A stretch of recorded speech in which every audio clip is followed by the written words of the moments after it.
આ તરફ કપડવંજના ગરોડ નજીક ફટાકડા ફેક્ટરીમાં થયેલા બ્લાસ્ટ મામલે ઘટના સ્થળે ધારાસભ્ય માનસી ચૌહાણે પહોંચીને પ્રાંત અધિકારી અને ડીવાયએસપી સાથે માહિતી મેળવી. તેમણે સ્થાનિક સરપંચો અને નેતાઓ સાથે પણ ચર્ચા કરી અને સરકાર દ્વારા કડક કાર્યવાહી કરવામાં આવશે તેવી ખાતરી આપી. ધારાસભ્યએ જણાવ્યું કે મંજૂરી વગર ચાલતી ફેક્ટરીઓની તપાસ કરાશે અને સમગ્ર મામલે મુખ્યમંત્રી તથા ગૃહ રાજ્યમંત્રીને રજૂઆત કરવામાં આવશે.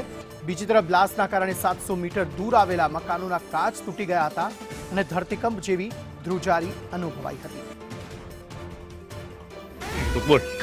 વહેલી સવારે શું માહોલ હતો અને કઈ રીતના અહીંયા ગાડી આગ લાગવાની તમને ખબર પડી?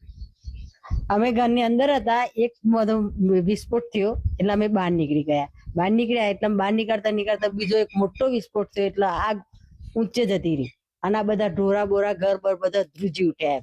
અમે પહેલા તો એક બાજુ આજુબાજુ નજર કરી કે કઈ ગાડી થઈને શું થયું.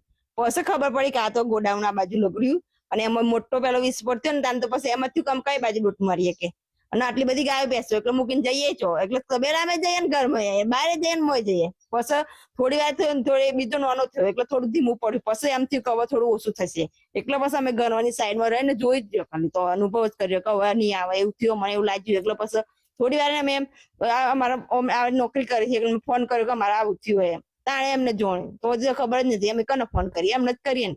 ઘરમાં ફેક્ટરીના લઈને આખું ઘર ધ્રુજી ઉઠ્યું અને કાચની બારીઓ હતી બધી કરી પડી, કાચ તૂટી ગયા. હું તો ઘેર નતો પણ આ જે ફોન આવ્યો એટલે હું આવી ગયો પણ અહીં વાતાવરણ બહુ સ્તંગ હતું. 4 વર્ષ પહેલા જયારે બંધ કરવાનું ત્યારે બંધ થઈ ગયેલું કે ત્યારે ચાલુ? પછી તો બંધ હતું, બંધ જ હતું. અંદર નગરપાલિકા કચરો નાખતી હતી, ભાડા આપી હતું. સંદીપ રાજપૂત સાથે સંદેશ ન્યૂઝ, કપડવંજ. અને આ ફેક્ટરી આપણે કોઈ દિવસ જોઈ નહોતી અને પેલા ઘણા બધાના ઇન્ટરવ્યુ સાંભળ્યા તો આની મંજૂરી લીધી ના લીધી એવું કંઈક છે. બસ શું છે ખરેખર જોવું જોઈએ.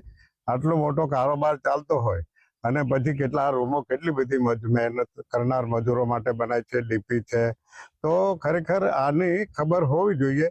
સ્થાનિક તંત્રને ખબર હોય તો ચોક્કસ આના પર એક્શન લેવા. અને સરકાર તો છોડશે ને કાંઈક ખોટી રીતે ગેરકાયદેસર જો આ ફેક્ટરી ચાલતી હશે બરાબર ને આટલો બધો જબરજસ્ત ધડાકો થતો આ તો ઠીક છે, ઇંધણ થોડા થયા છે, બાકી તો અંદર ફસાઈ ગયા હોત તો મરી પણ જાય. તો આ મોટી ભયંકર ઘટના બનતા રહી ગઈ છે ને